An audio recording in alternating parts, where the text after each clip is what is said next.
Operation Sindoor பற்றி கேள்விப்பட்டிருக்கலாம்.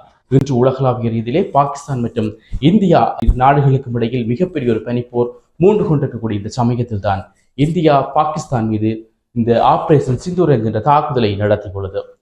அண்மை காலமாக இந்தியா மற்றும் பாகிஸ்தான் இரு நாடுகளுக்கும் இடையில் பனிப்போர் மூண்டு வருகிறது. அதாவது இந்தியாவுடைய ஜம்மு காஷ்மீரில் பாகிஸ்தானுடைய பயங்கரவாதிகள் குழு 28 பேரை சுட்டு வீழ்த்திய செய்தி மிகவும் பரபரப்பாக பேசப்பட்டது. இதற்கு பதிலடி கொடுக்கும் வகையில் இந்தியா பாகிஸ்தானுடைய 3 முக்கிய இடங்களில் ஏவுகணை தாக்குதலை நடத்தி அதில் வெற்றியும் கண்டுள்ளது. அதாவது இந்திய அரசு அதை பற்றி கூறுகின்ற போதும் தாங்கள் ஏவுகணை தாக்குதலை பாகிஸ்தானுடைய பயங்கரவாதிகள் தங்கியிருக்கக்கூடிய இடத்தில் தான் தாங்கள் தங்களுடைய ஏவுகணை தாக்குதலை நடத்தியதாக தெரிவித்திருக்கின்றார்கள். ஆனால் அதற்கு முற்றுமுழுதாக மறுப்பு தெரிவித்துள்ள பாகிஸ்தான் பிரதமர் அவர்கள், இந்தியா எங்கள் மீது ஏவுகணை தாக்குதலை நடத்தியுள்ளது, மிக விரைவில் நாங்களும் இந்தியா மீது தாக்குதலை நடத்துவோம் என்ற செய்தியை அவர் பகிரங்கமாக அறிவித்திருக்கின்றார்.